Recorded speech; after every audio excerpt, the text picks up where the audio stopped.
Hello everyone, another video. Sorry it's taking me a while to keep making these. This is, I'm not even really sure what this, I use these little vases, these little containers.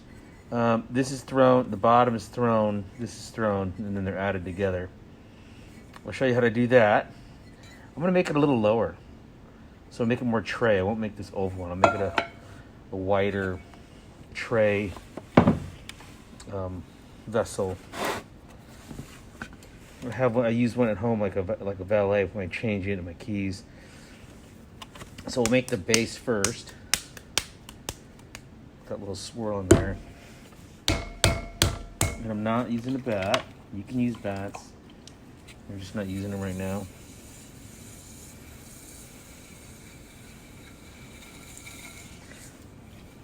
This I don't have to flatten it very far. But I do want to have a little higher in the middle because I'm going to stretch this.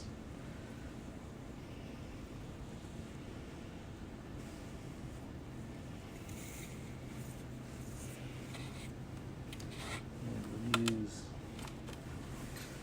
this. Let me just smooth this out a little bit. I'm going to get like a little mark.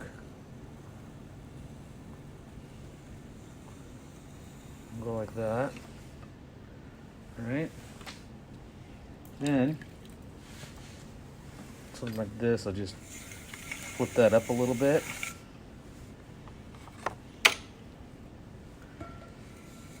Slice it off. My hands are right there. So now this is a little higher than it is out here. So now when I stretch it,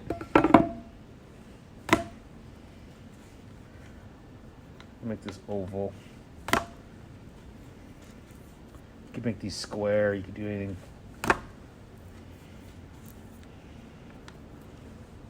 So this, it's hitting this edge first, and then it's flipping it, not flipping it, stretching it. So it's gonna hit here and then stretch it.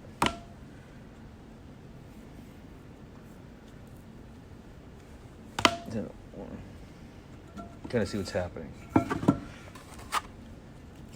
Do a little bit more. This is getting a little wet. There we go. And then this will be the bottom. This will be the inside. Just so you can see that when you flip it over, or you could leave it. I guess for this a tray, maybe we'll leave this on the inside. Yeah. Okay. So we'll leave it like that. A little lower in here. But that's why you want to leave this raised.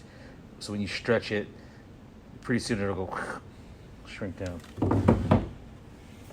Okay, now we'll throw the tray part. Might have too much clay.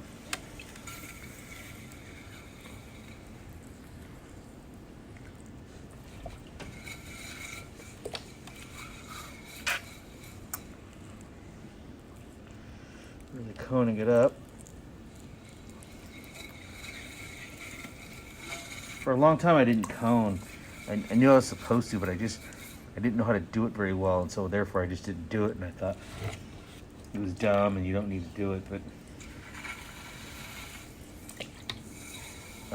what is it doing? It's really compressing the clay.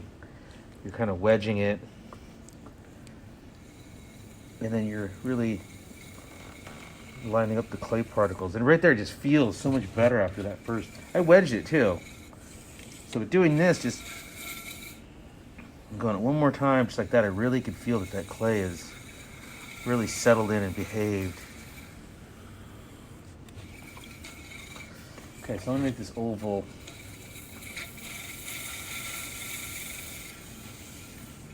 Shape. And then go thin with it. What I like to do is go all the way to the bottom, and then I'll go above a little bit. I don't want to throw it completely bottomless. Some people do it that way. I don't have much luck with it, but I leave a thin layer. So when I do cut it off, it doesn't matter. But you need that thin layer there to help it the walls to be stable.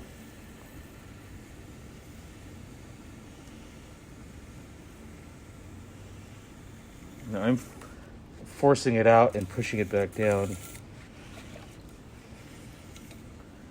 I don't want the tray to be much higher. The walls can be a little bit thicker than the base or the floor.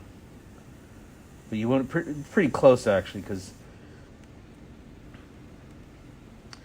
if you have a dramatic thickness from the floor to the walls, you know, where you're connecting it could dry weird, it could crack, it could come apart, but I rarely have these come apart.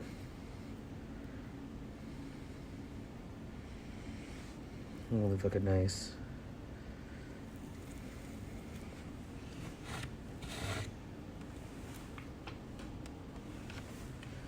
Now I'm just doing this just to smooth the wall.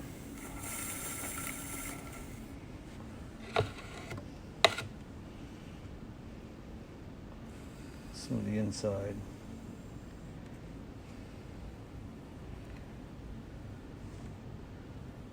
Look like a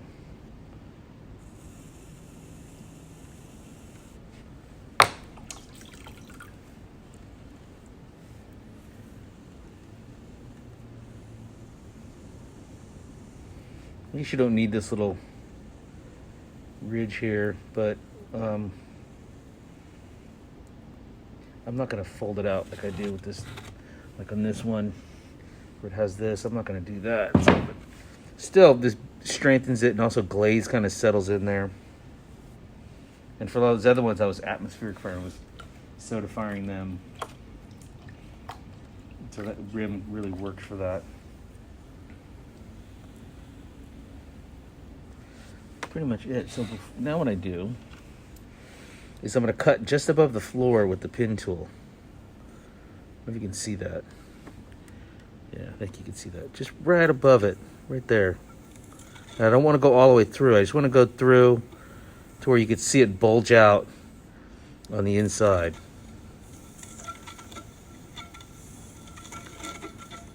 Now for demonstrative purposes, I'm going to dry this with a torch, just so you can see it all in one shot. So I can pick it up.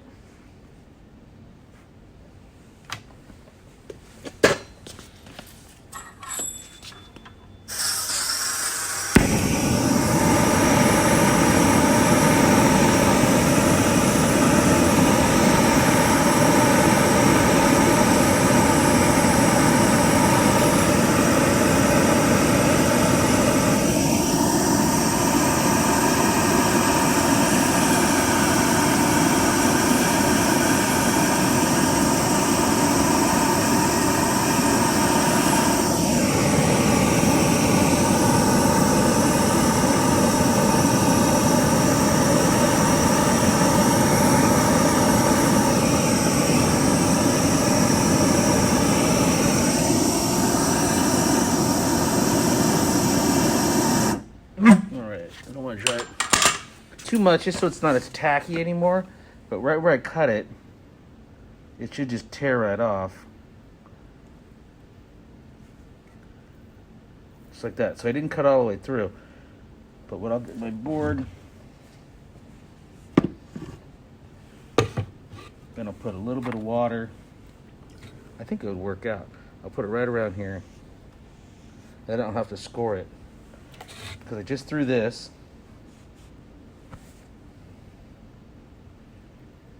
Let's see if I can move it so you can see it.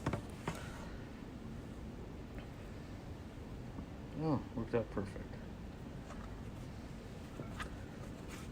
You can kind of see that. So you want it a little larger than this. Then you want the slab to be a little larger.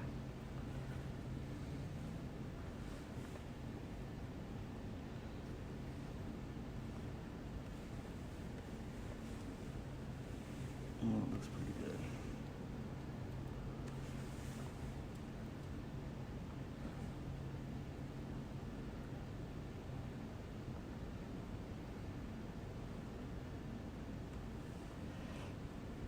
And because I just threw it and the cylinder's wet and this is wet, it should work out perfect. Now it's a tiny bit smaller. Maybe I can get away with. I'll do that. I'll stretch this.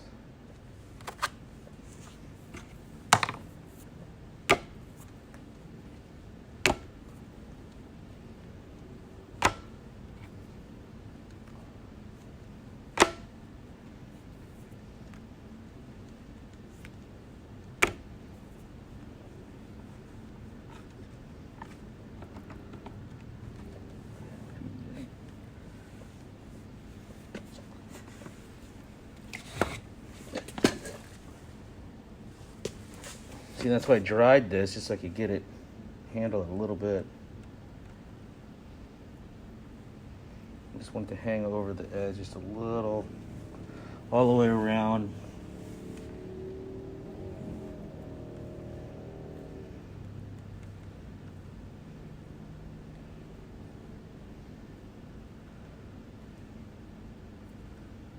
Okay, now what I'm gonna do is cut this.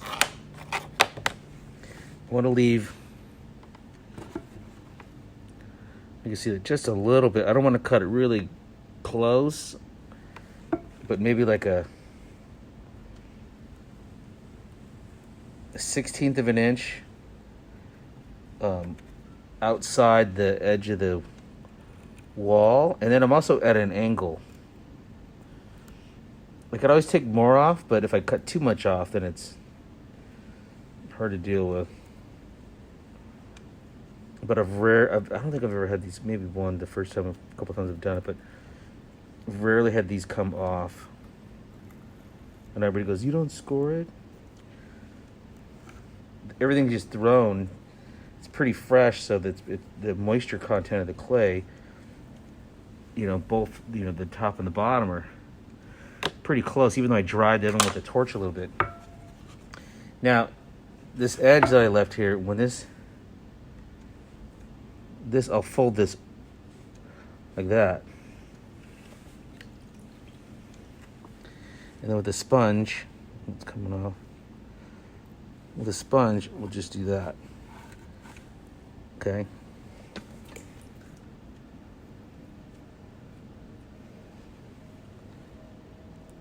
So I just shape it. That's pretty much it. And then I'll tuck this under. I mean, you get the idea with this right here.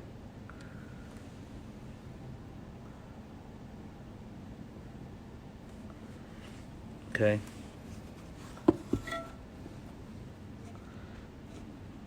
And once you press that just a little bit, man, this thing's on there. It's not coming off. Maybe let this firm up a little bit. But you saw what I did right there. So you get this finished edge like that.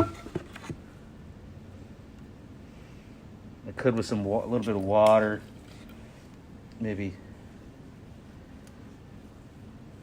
make this shape it a little bit and stretch it a tiny bit.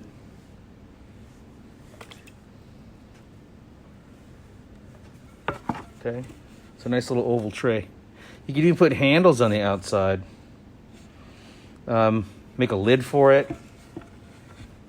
You can make the lid the same way with stretching it. Just make it a little larger, let it set up, and then turn upside down. I'll show you that in another video. I don't do this that often because it's kind of, it takes some calculation. But I should do that probably more. I have more time these days to make more work since we're not teaching as much. So we don't have any more classes. Just firing kilns, so I'm waiting for the kilns. There's no reason why I can't get that something done. Okay, there you go. That's pretty much it. Oval tray. Thanks, guys. Any questions, leave me in the comment.